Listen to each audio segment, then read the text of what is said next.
Can take up to 2 minutes, it says. Oh, here we go. We're live. Woohoo! And now I see you. Yay! Oh, yes. Let's go. Awesome. Yay. Awesome. Hi, So beauties. we'll just give it... Hi. Oh, I'm glad that worked. Yeah. We'll just give it a minute for people to start coming in. All right. But I've got a bit of a... I don't even... Sore throat. Yeah, I've got a sore throat. So that's why I sound like Darth Vader or however you say. Yeah. Yeah, it's been actually really brutal, this cough. Yeah. She was babysitting. She got it from the little boy that she babysits. He had it, and now she's got it. Oh, man. Right. I'm sorry. I give you props for showing up here still, you know? You must have felt motivated, right? Yeah, of course. Of course. I've never met you before. Like, and Mum had told me some things about you, and I don't know. I wanted to make sure to be on here today. Yeah, I'm really happy. It's like she's half asleep. Yeah. Well, Claudia, Sorry. I didn't even realize that Juliet was as old as you are. So when you guys created the group, it was this really gorgeous moment for me. Like, wow, that's awesome. Like, to be working together at this time, you know? Yeah. It was all Juliet's idea. Really? Wow.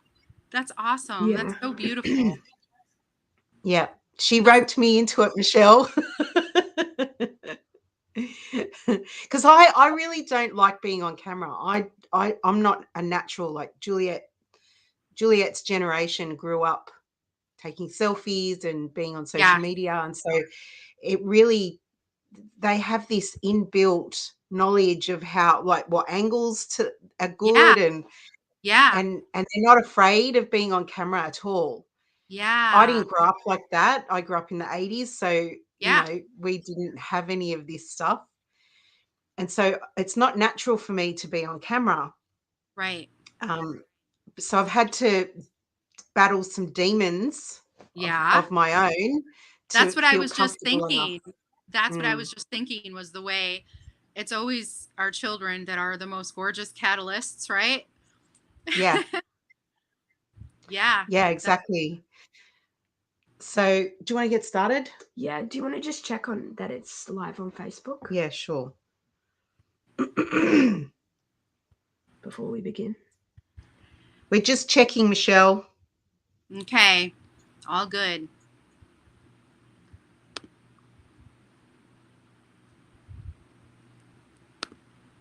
Yes. But what's that? What's going on there? For the most gorgeous. Yes. Okay, yeah. Right?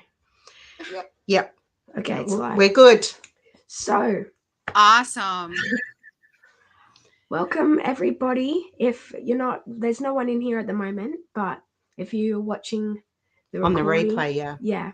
Welcome everyone. Welcome to the show Witch B1tch, where we talk the real tea. And today we have beautiful Michelle on the show today. We're really excited. I'm so happy. Yeah.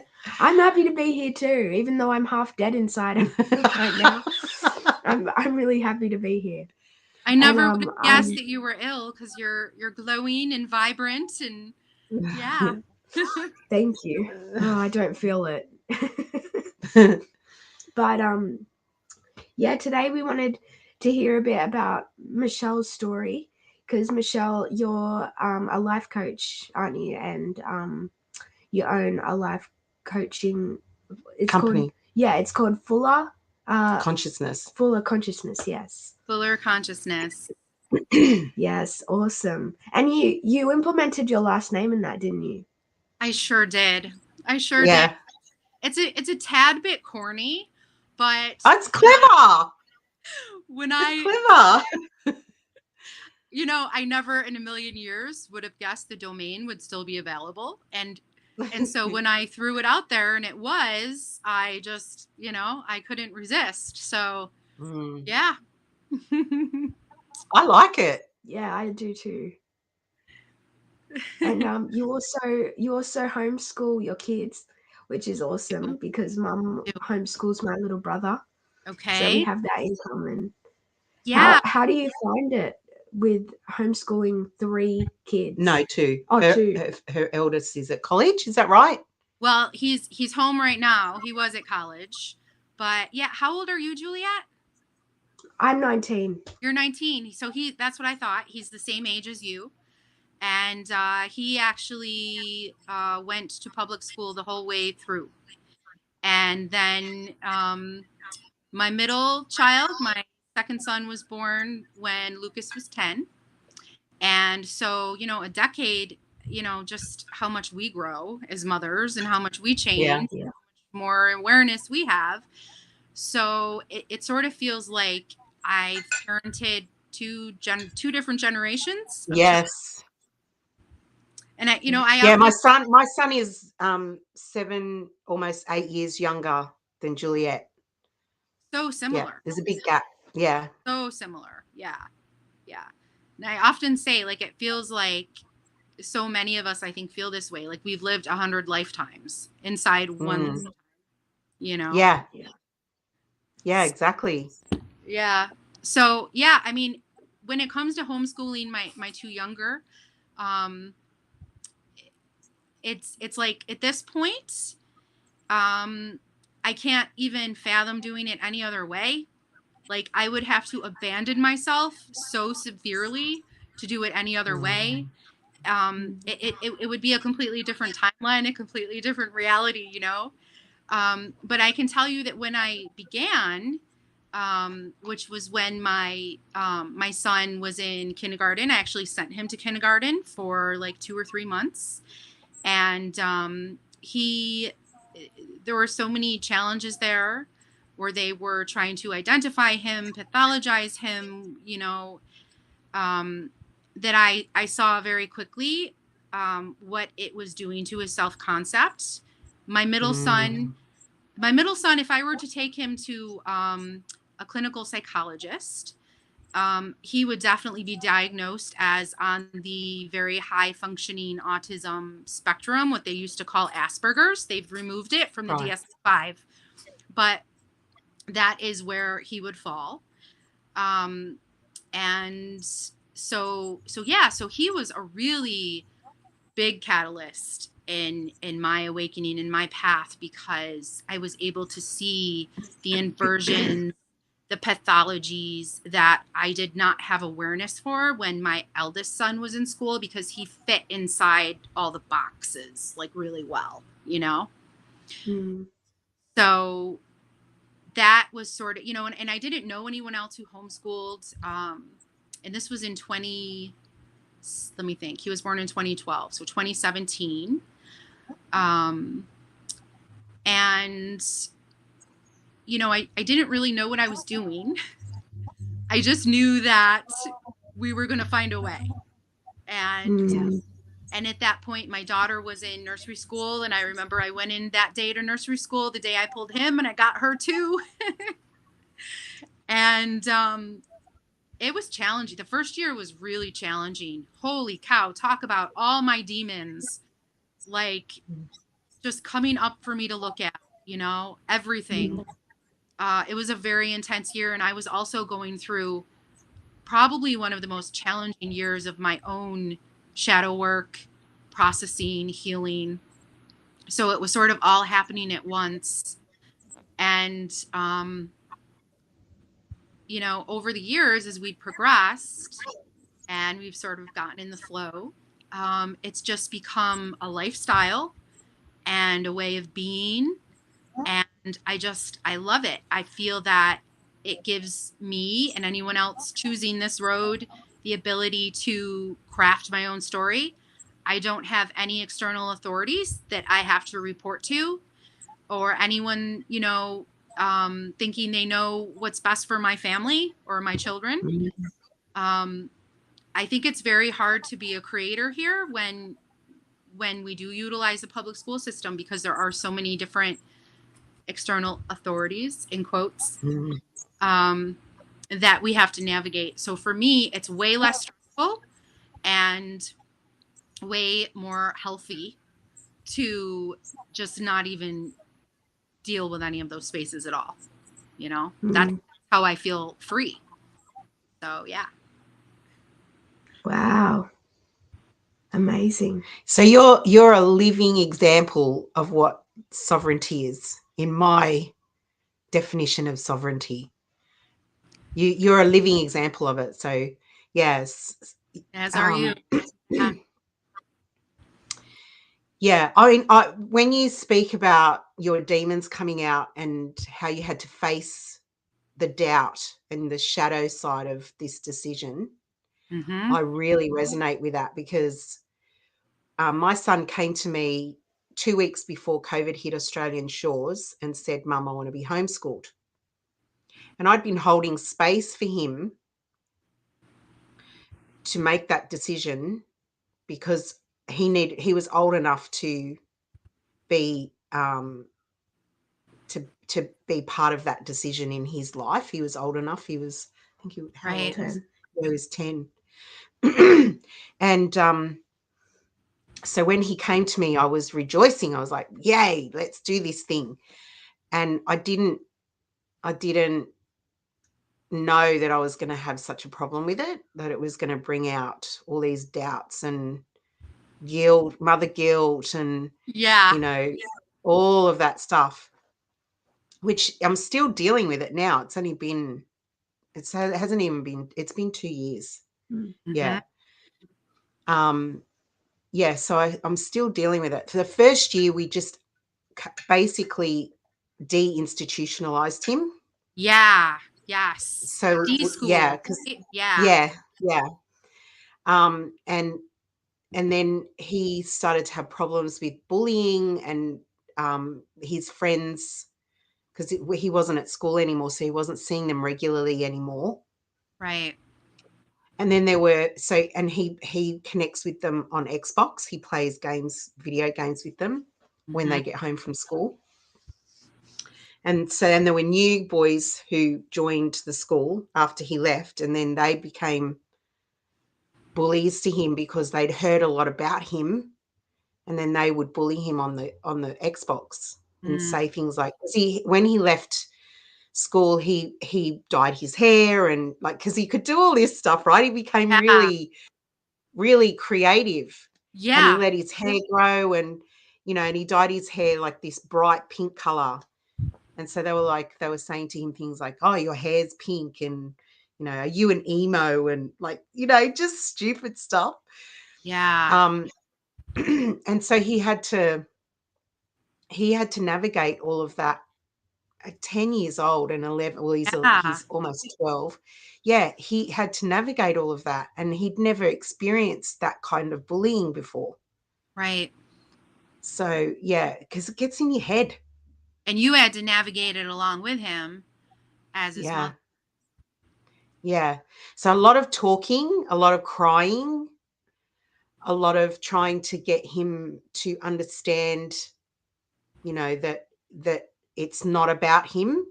These Right. comments are directed to him, but they are not about him. They're about the person who is saying the comment and how they feel about themselves. And it's not, because kids internalize stuff. Yeah.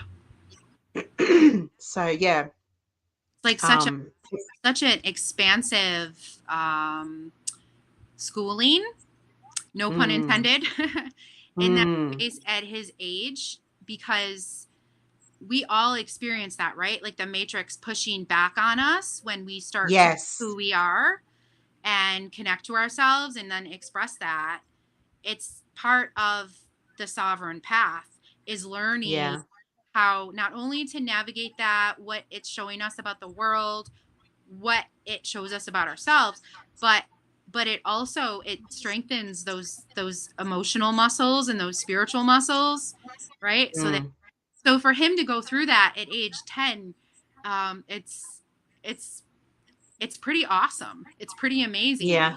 At the same time, it's definitely challenging because he's still a little guy, in many ways. So yeah. yeah. Yeah, and he's such a sensitive boy too. Like he's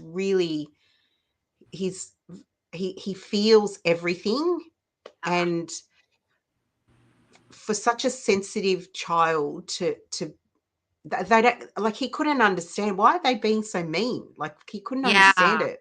Right. What have I done to deserve this? And Yeah. he hadn't done anything to deserve it. He was brave enough to be himself. That's all he had done. Right. Right. Yeah.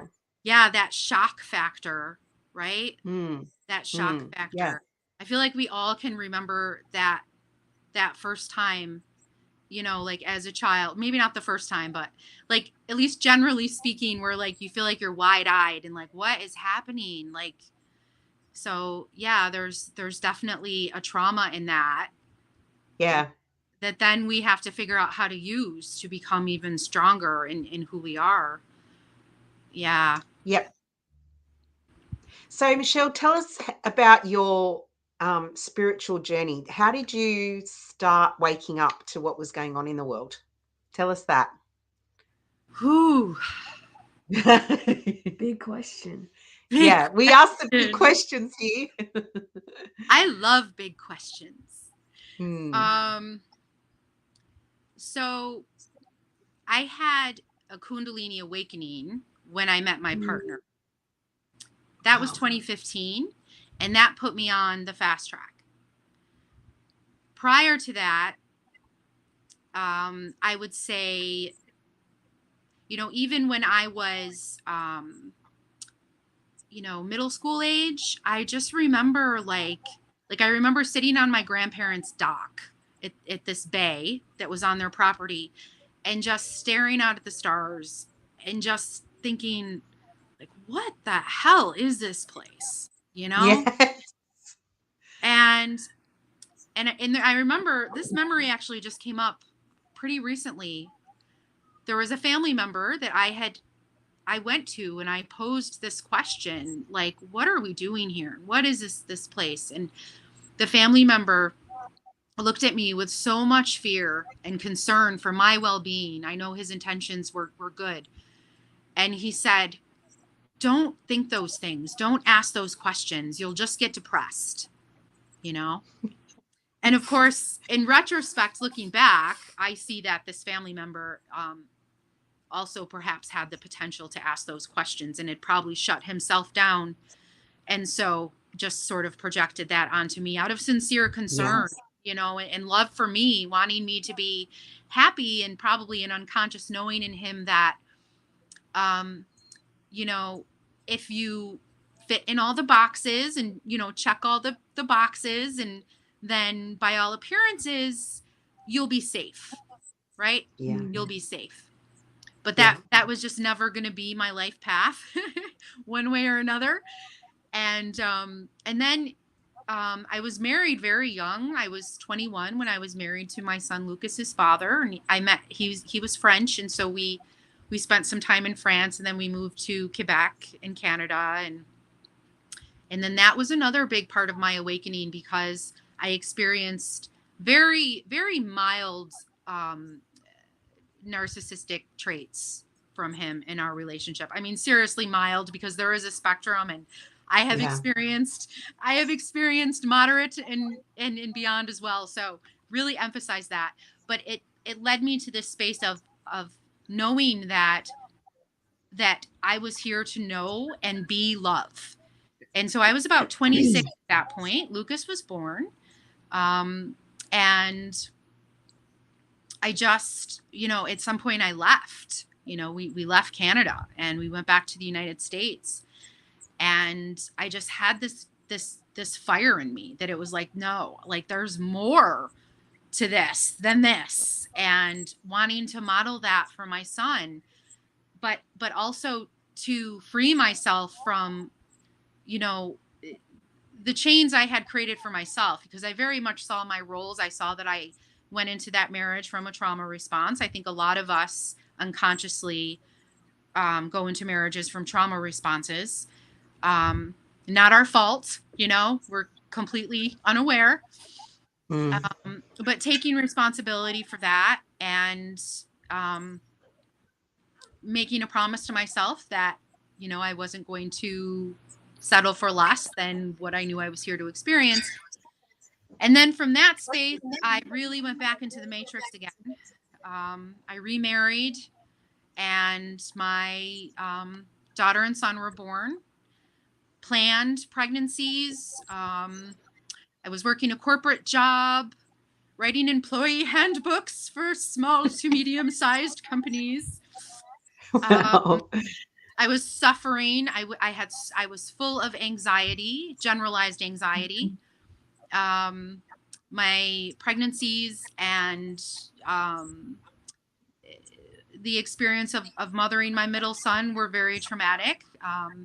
That's a whole other story. There was a lot going on there in that space, and started to become aware at the same time of different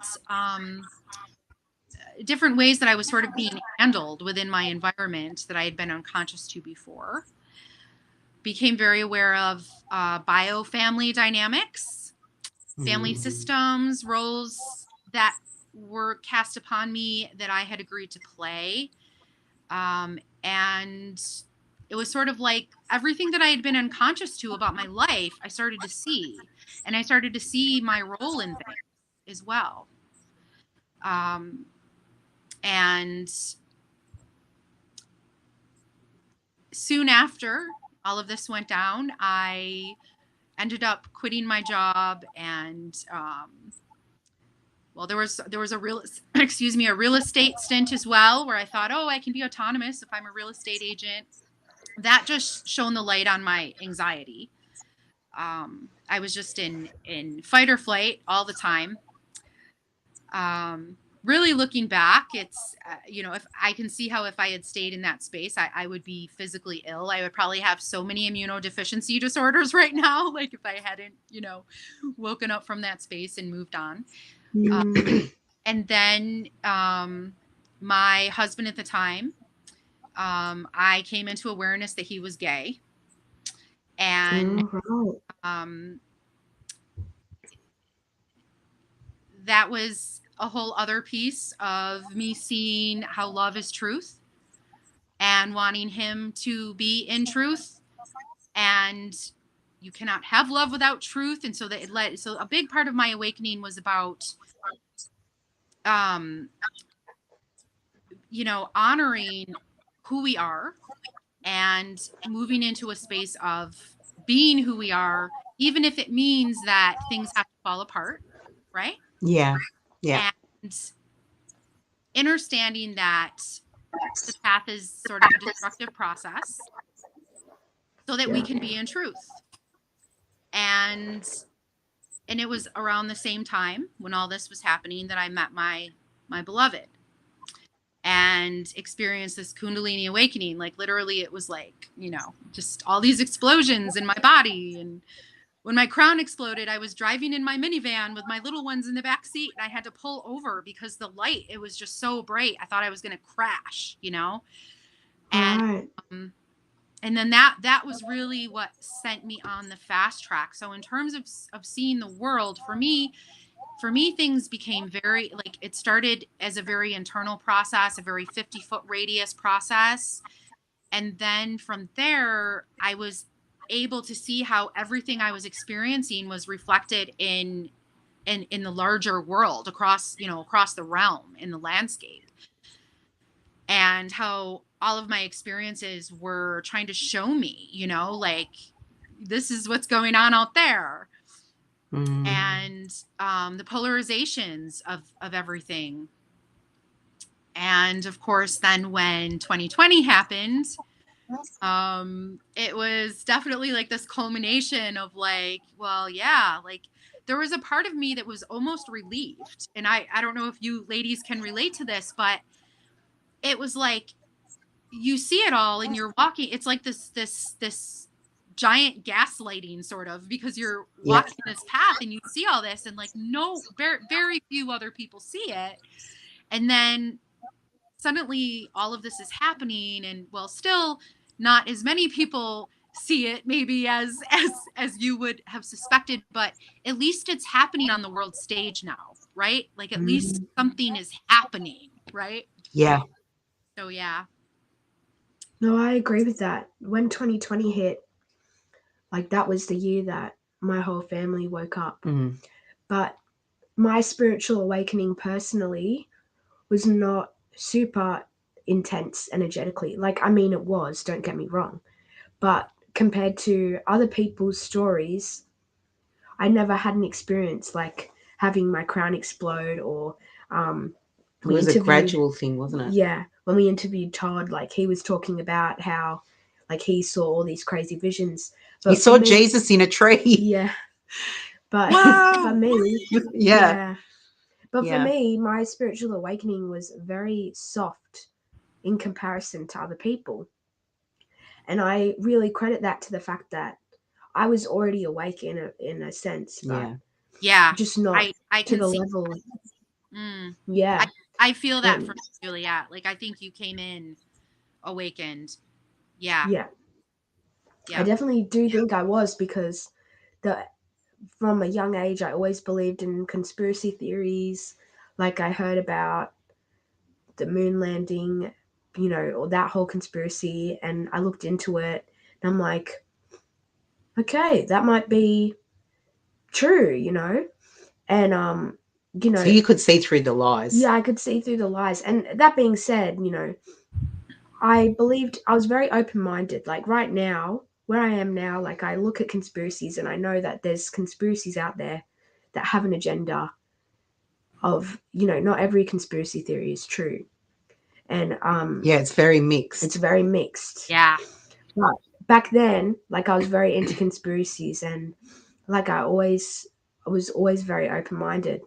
And so when 2020 happened, I did feel also that sense of relief of under the surface. It wasn't conscious, right? But under the surface, I was definitely relieved about it. Yeah. Michelle's pixelated now. Yeah, your camera is a bit. You're all pixelated, Michelle. I'm pixelated. Yes. Yes. You look a bit freaky. Whoa. Should I do like jazz hands? Oh, there you go. You fixed it. Oh, you did it. I need to clip that. That's all I had to do. That's amazing. Wave my magic hand. Yeah, your magic fixed it. It was awesome. Yeah, that's so beautiful. I just, you know, it makes me wonder just about you know, the different generations, right, coming in. I mean, I absolutely feel that the young men and women your age, the way you're able to see, I think you know what, that this is also part of why I'm so committed to homeschooling, because there's a knowing in me that your generation and younger, many of you are coming in primed and ready to go. Whereas like Claudia, our generation, we had to experience traumas, right? Yeah. So that we could see the polarization and be able to actually be able to see what was inverted here. But like your generation, Juliet, and younger, it's like you guys don't need to go through that. Like you're ready to go. And so how can we create a space for you where you can be you? You know? Yeah. You don't need to have all of those, you know, indoctrination center lessons and all of that stuff. So yeah. No, I agree with that. I definitely agree with that. Yeah, because Juliet asking questions was like, because I'd never asked those questions. I just, as a child, I did. As a child, I had loads of questions, of questions. But I had parents who grew up very poor, and they both emigrated to Australia. They weren't born in Australia, and they were both really affected by the war. And so where did they come from, Claudia? Sorry to interrupt. No, you're right. My dad was from Italy, from a little town in Calabria called Martine. Okay. And my mum was from Scotland, from a little town called Attica. Wow. And so, so you didn't ask questions. Don't ask questions. Right. You know, it was like, this is the way it is. Right. get on with it. You know, it was like, just get on with it. We've got to make money because, you know, they were both, I have this inherited fear of poverty because of growing up in that family. And Yeah. so, you know, I've had to do a lot of work on that because I know it's not real. I know it's just a fear, but it's in there, you know, it's like in Yeah. there. It's got me. Yeah. And so, yeah, you didn't ask questions. So I was a very curious child.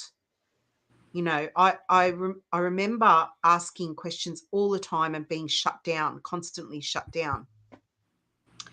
And so growing up, I stopped asking questions.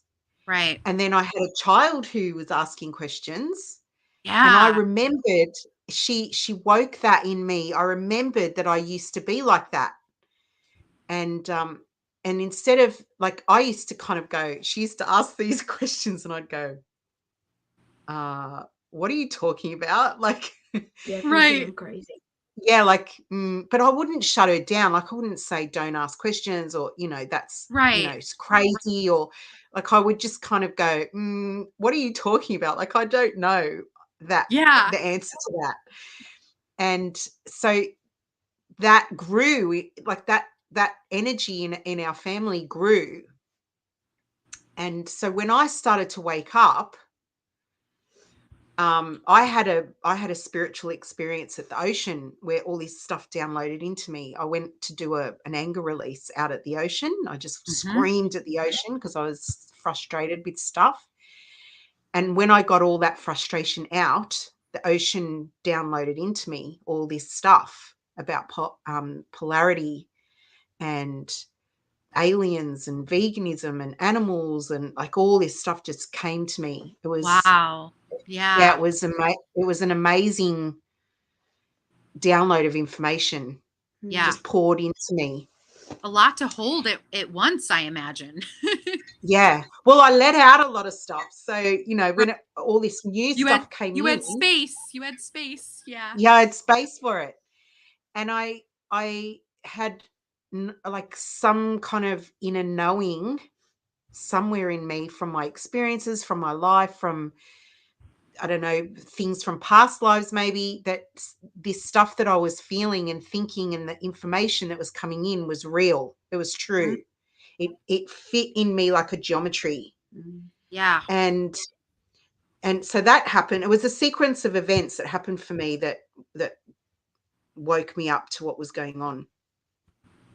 And then after all of these sequence of events happened, and there were inner knowings that were coming out as well. So things were being triggered inside me, that was like, yes, that's real. Yes, that's true. That's true for me. I feel that inside me.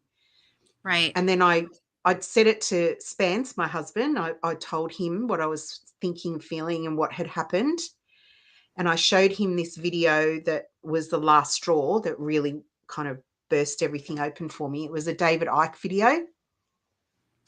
And I showed it to him and he kind of went, oh. And then he and I were talking like this with each other. And Juliet was like, what's going on? She could feel it. She could feel the buzz. Yeah. And she was like, ooh. She was like, what's going on, Mum? Like, what are you and Dad talking about? And so we told her, and she watched the video. It's not turning back on. Oh. And yeah, so then she watched the video, and then the three of us were like, holy cow, like, this is big. Yeah. All just like that, within the space of a couple of weeks, it all went bang, bang, bang, Wow. like this. Wow. And then slowly but surely, because Bryn's only little, like he's only 11, he was only 10, 11 at the time. So kind of drip fed into him. Like he would come and ask questions, and, you know, and then he started to think of me as a Karen. Have you heard of a Karen? A Karen? Yeah. Have you heard of that expression? I have. As long as we're talking about the same connotation. Yeah. Yeah. So Karen is someone who kind of goes to the manager and says, Yes. Yes. you know, I'm not paying for this because blah, blah, blah, or whatever. But learning to step into our sovereignty and learning to stand up for ourselves, particularly in Sydney, in Australia, during the pandemic, looked like that was how this Karen character was born on the internet. Right. Because you had this woman called Karen who was standing outside, I think it was Bunnings, which is like a huge hardware store here in Australia. And she wouldn't wear the mask. She didn't want to wear the mask in Bunnings. And so they interviewed her, and it was plastered all over the internet about this woman who was going, I ain't wearing a mask. She was like, you know, she was like, this character was like standing up for herself, but she was over the top. Right. And so Bryn was like, Mum, you're such a Karen, because I would be walking into places with no mask on, and I would be, you know, breaking the rules. Yeah, breaking the rules, and I would be saying no to people. And particularly one time we were at the airport, and they wanted to use one of those temperature guns Oh, yeah. on my forehead. And we walked in, and he didn't even ask to do it. It was like he was a robot just doing it to all the people, you know. Yeah. And I pushed his hand aside, and I said, please don't put that on my forehead. And he said, well, I have to. And I said, you can take my temperature on my wrist. Mm-hmm. And he insisted that he couldn't do it on the wrist. And so it became this big thing, and the manager came over, and they were threatening not to let us into the airport. And Bryn was mortified. He was mortified. He was just like, why can't you just put it on your head, Mum? Right. You know, like he couldn't. Yeah, he was like, you're being a Karen again. Yeah. And yeah, he wasn't getting it. Like all he could see was the arguing and the pushback. And as a very sensitive soul, that was uncomfortable. And yeah, it makes sense. Very uncomfortable. Yes. And yeah, because it wasn't quiet. It wasn't subtle. It wasn't just, you know, and you know that during the pandemic there was this massive push for people to be wrangled into a slot or into a cardboard cutout of what they wanted us to be. Yeah. And anybody who said no to that was highlighted. Public enemy. Yeah, it was public shame. Yeah. And that's what he saw. He saw the public shaming of his mother and his father and his sister. And he couldn't understand why we were creating such a hoo-ha over it, why we couldn't just say yes all the time. Right. Yeah. Because it made him uncomfortable, you know, because he was thinking about how uncomfortable he was in the situation. And it was like, Mum, don't rock the boat, just go along with it. And it was, that was like a double whammy for us, because we were getting it from society and we were getting it from inside our own family. Right. Exactly. Yeah. Yeah. And like cognitively, like at his age, it's so hard for him to hold all of these concepts. Yes. And understand them. I mean, it's a lot for children to grasp on that level. And so then as mother and father and Juliet, you also as sister, I'm sure it's like there's this piece of you that's honoring that in his age and wanting him to feel safe, knowing that he doesn't fully understand like what it is that you're all doing. So it's a lot. Yeah. A lot to hold. And his friends aren't awake either. No. So he's getting to the two opposite sides of this story. And when you're that age, especially when you're a boy as well, I feel like when you're a guy, it's a lot more intense, the whole, you know, friends over family thing. Mm-hmm. And when he's surrounded by his friends who don't think the same way that his family does, it would have been really hard for him to process that. Yeah.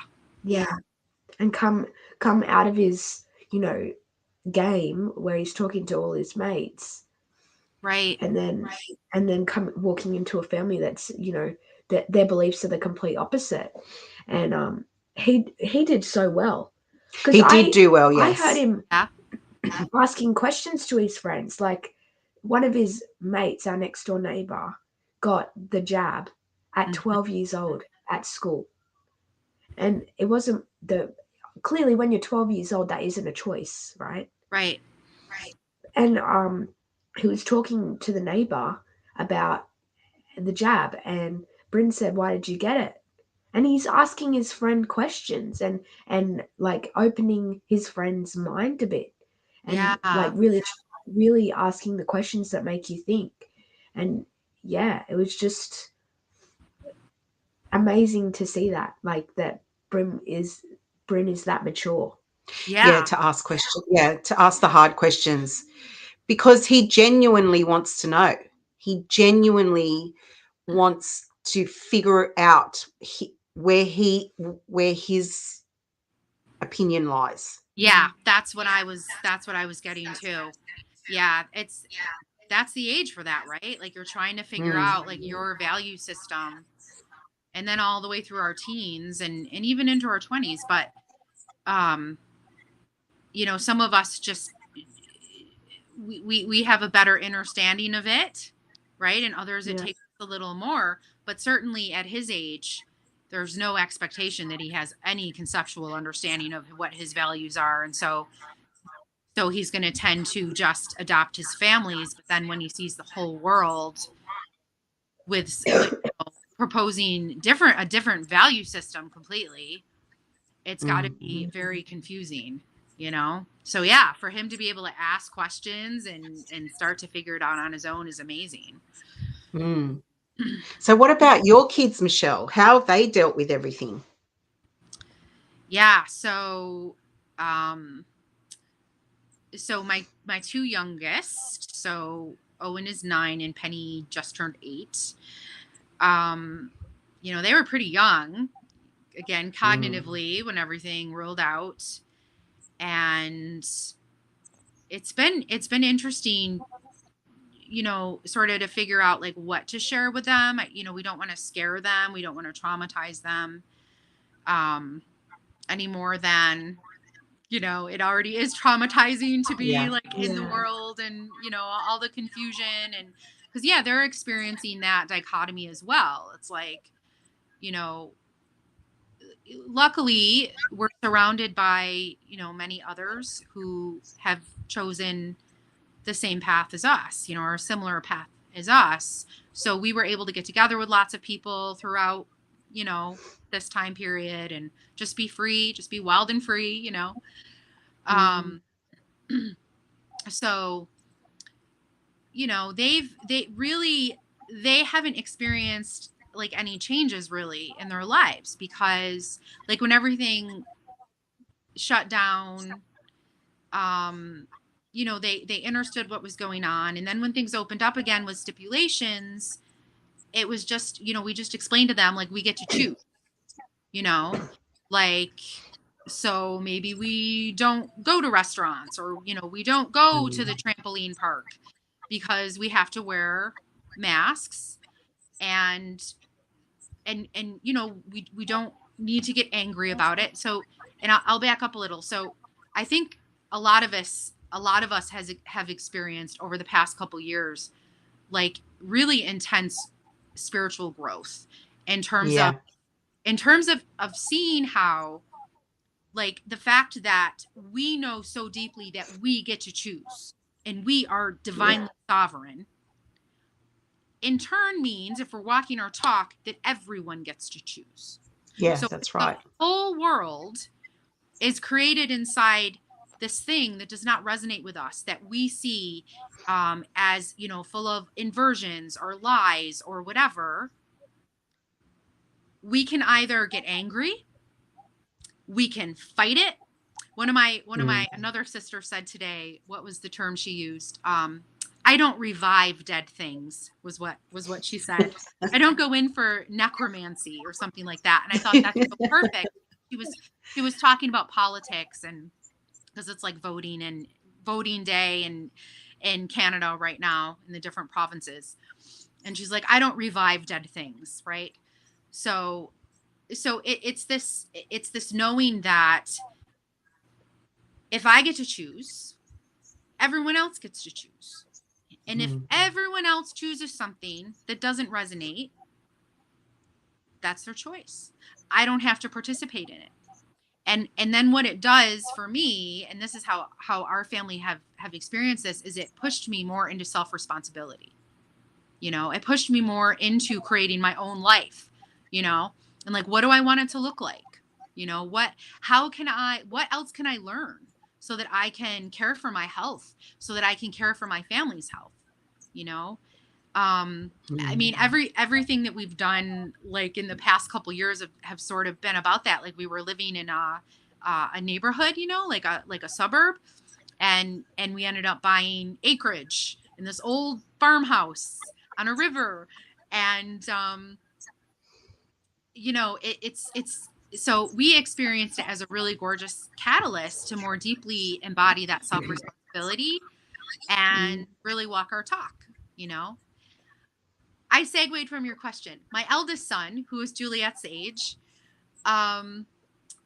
he's had a really challenging time. He really wanted to go to college and just sort of experience life, have fun. He's a late bloomer. You know, he was like he's 19, but in many ways he's sort of like 16, I'd say, emotionally and in terms of his experiences. You know, senior year, it was traumatic for these kids that, you know, they didn't get to have a senior year. They didn't get to do all the senior year things, right? Yeah. Now, for me, when I was in school, I didn't give a crap about any of that, and I just wanted it to be over. But, you know, my son, like, he really was looking forward to it, and he's very sort of wholesome and just a really positive kid, you know, a positive young man, and so he, you know, he handled that, I think, as well as can be expected. And then when he did end up going to university, I mean, that day was like, you know, when I dropped him off, it was such a nightmare, you know, because it's the masks everywhere and, you know, the COVID tests and the temperature checks. And then this was the clincher for me. They gave him, you know, they give like university freshmen little gift bags and things. Well, in his gift bag was a mask, hand sanitizer, was like a bag of Doritos. You guys have Doritos in Australia? Yeah. Skittles, and like several other kinds of like candy, you know? And I'm like, I just remember saying to him, do you see the juxtaposition here? Like, what? But I can tell you that I always encouraged him to follow his own path, to make his own choices. And he was old enough to do so. He did go and get vaccinated without me knowing, which was a really big mirror for me. Like, what was I presenting him that made him feel like he had to hide it? The only reason he told me was because I was trying to write up a religious exemption for him for university. And when I told him I was doing that, he told me the truth. Yeah, and so right. that was a very emotional moment. And, you know, just expressing to him that he has to choose for himself. He is him. He is not me. Right. And realizing, again, walking our talk, right? Like, what are we feeling in these spaces in terms of, you know, what we experienced growing up, like within our family homes and things like that, and different projections on us, moving through that and really allowing our children to individuate. And it might look nothing like our path, and that's so perfect and beautiful for their soul path. But that day when I left university and I was driving home, I got to tell you, I was like scream crying, you know, because I felt like I was throwing him to the wolves. And sure enough, he had a really hard time there. Everything was closed down. They had to stay in their dorm rooms. They couldn't congregate together except for with their roommate. We had like his roommate and a couple other girls come and spend the weekend with us once, just so they could like hang out and do things. And he did end up coming home, because it was what he needed to see, how pathological things were, because nothing made sense to him. Like with his left brain, nothing made sense. So he'd call me and just tell me about all these contradictions, and just all the weirdness too, like a lot of weirdness, like weird people on campus that like would just show up and, like, who are these people? And you're sitting too close together, and just like so much weirdness. So, yeah, he's on his path, and it's his, it's his. Yeah, that's, as a mom, that must be, to be able to separate yourself from your child like that, like that's his path and this is my path. And they, when they diverge from each other, that's a massive soul growth moment. Yeah. Massive soul growth moment, because I mean, I haven't experienced that yet. I think with Bryn, I have a suspicion there's going to be a bit of that happening. Mm-hmm. But with Juliet, she's so in tune with herself, and who she is so far has been so in tune with who I am. Yeah. That we're almost like an extension of each other. Yeah. Yes. And yeah, so I feel that energy from you guys. It's really beautiful. Yeah. Yeah. And it's when she comes to me and says, Mum, I'm having difficulty with something, and we talk about it, we always end up coming to the same place. Like we have very similar ideas and feelings about the world and about our place in the world. And we really have fun together, and yeah, it's just an easy relationship. Yeah, but Bryn he's so much like me, but he's so different to me too. He is his own person. Right. And I try my best to really embrace that about him. But sometimes it's challenging. It's really challenging, especially him being a boy too, because there are parts of him that I don't get as a woman. I don't understand. Right. Why his brain is that way, Right. And yeah, so I try and pull back and allow him his space to be who he is. And it's confronting. It's really that's really hard, especially having an older daughter who we're so on the same path. And then the contrast of having a son who's on his own path. Yeah. Is very, it's, as a mum, it's really hard. There's so much expansion with each child in completely different ways, So again, what I said, living 100 lifetimes in one lifetime, so many different faces, so many different things that we're experiencing at the same time. Yeah. I think that in terms of like our programming, like I know that something that I saw at some point in my path many, many years ago was the programming coming through the lineage that sort of keeps the next generation sort of as reflections or mirrors for the parent, so that the parents can feel validated. And this, of course, goes back to the mother wound, rhetoric and all of that, right? Like how, if we're different or if we choose a different way, then it's very affronting to the older generation, because now, they have to look at themselves, and, maybe they've lived their whole lives not looking at themselves. And so, holy cow. And, in many, many souls, I don't believe that they're even here to do that anyway. I really don't. At least not in this lifetime. So, yeah. Back to walking our talk, we really get opportunities to not only have a conceptual understanding, but actually embody it and be. Yes, because I had that with my mum. What you just Right. described was my relationship with my mother. And I wasn't allowed to express myself or be who I wanted to be. I had to, that was very discouraged, very discouraged. Like love would be cut off, Right. you know, like, and ostracizing would happen if I was to deviate from her, what she wanted in any way.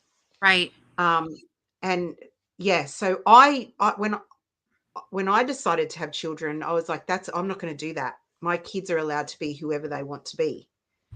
And, you know, with guidance, like you can't go and rob, Right. you can't be a criminal, Right. you know, Right. like Right. that sort of thing. But yeah, if they wanted to be dancing, or if they wanted to, you know, be an artist, if they wanted to be nothing, that was Right. fine too. Like it's their path. Right. And so I do reflect back to who I am with Bryn.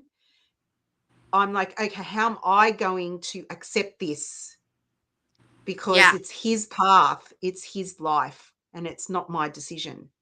Right. So I need to learn, I need to figure out a way in which I'm going to be okay with this. Yeah. Yeah. Yeah. Well, And expand myself in that. yeah. You know how you were saying earlier as well about how, like 2020 rolled out and there was this scene that we were all getting pushed into these boxes, like cardboard cutouts of each Yes. other. So that's like Yes. everything that happens is showing us, something that we're meant to see. Right. And so Yeah. individuation has been a big piece of this because there's so many herds, right? In the different polarities Yes. and whatnot. So individuation, like who really are you? And like you were saying, like as long as you don't go out and like, harm, like do no harm. So like Yes. my thing always is, you're a moral being. You're a moral being, right? Like we're assuming that, right? So like you get to choose then and you get to create your life because you Yes. are innately inherently moral, so your intention is to do no harm, and so then the rest is up to you. And it seems like individuation is a really big theme that Yeah. we're remembering as creators. Yeah. Yeah, it's so important. It's so important to have that autonomy, that self autonomy, to be able to choose for yourself, to be Right. happy in life and to feel fulfilled and to be able to explore this realm that we're living in and this reality, and push the sides to see where they are, and to know where we fit in all of this massive story that we're living, and Yeah. and and to feel like you're this short time that we have in this consciousness, to get as much out of it as we can, as we Yeah. possibly can. And if Yeah. we're being controlled, if we're shamed, if we're told you're wrong, this is wrong, what you think and feel is wrong, it narrows it down so much, and it cuts off our experience. Yeah. It blinds us, and it makes us smaller Yeah. in this Absolutely. world. Yeah. And Absolutely. so I feel like that's how I feel about my kids. yeah. I feel like everything you just said really shines light on the nurse's system itself, because Yeah. it's moving away from this idea that like anyone else can write your story for you, or that you should be writing a story for anyone else, and that's what we see, or like all these stories sort of being written for others. And we do it all the time as humans. It's how we feel like we have some semblance of control, right? And so being able to take that radical self-responsibility where it's like, I am going to write my own story, and through my knowing that I am sovereign to do so, I can honor you in the writing of your own story. Yes, exactly. And I think that that's a scary thing for people, because we're raised with the idea that that control is a thing, where control is an illusion. We don't have any control. None. Full stop. There isn't such a thing. Nope. No. So trying to hang on and control things in our lives is that's just fear. That's just somebody being afraid of accepting the fact that they don't have control. Right. And that's when things will go wrong, because you're lying to yourself. You're lying to yourself, and you're lying to the world, and you're not seeing things as they really are. Yes. You're choosing to live an illusion. Yes, exactly. Yes. I feel like when you become spiritually awakened, you find out how to let go of control and step into power instead, because we all have very power. well said. Very well said. Yeah. Yeah, because we all have power over our lives, but you're right, there's no control. Yeah, control is like the shadow of power, isn't it? It is. It's the shadow of it. Yeah. We don't have to choose between being empowered and being loved, but the fear that we won't be loved, right? Those abandonment wounds, all of that will push us into control. Yeah. And we don't have to choose. We can have it all when we embody authentic love, right? Versus false love. So, which is control. So Yeah. Yeah. Awesome. Thank you, Michelle. Thank you. We've loved talking to you. Yeah, it's been amazing. Yeah, I loved talking to you ladies also. And we'll have you on again. Oh, I would love it. Yeah. So much fun. Yes, next time I won't be sick, hopefully. Feel better. Well, what's the chances? Yeah. I don't get very sick, but my body is like really going through something. It's going through purging. Yeah, purging. Yeah. There's a lot of really intense light and energy coming in right now also. I had a migraine a couple days in a row this week. So yeah, just giving ourselves what we need, resting, hydrating, all of that. Yeah. Yeah. Yeah, amazing. Well, thank you so much for inviting me on. Thanks for saying yes. Yes, thank you. It's been wonderful. Yeah. Love seeing your face. It's so great. I know. I love seeing your face too. It's so awesome. We started out in the Global Sister Circle, and then we knitted with Maureen one evening. And and it's been a long time. So it feels good. Yeah. Well, it won't be that long till the next time. Perfect. No. All right. Love that intention. Yay. Thank you. Thank you. Bye.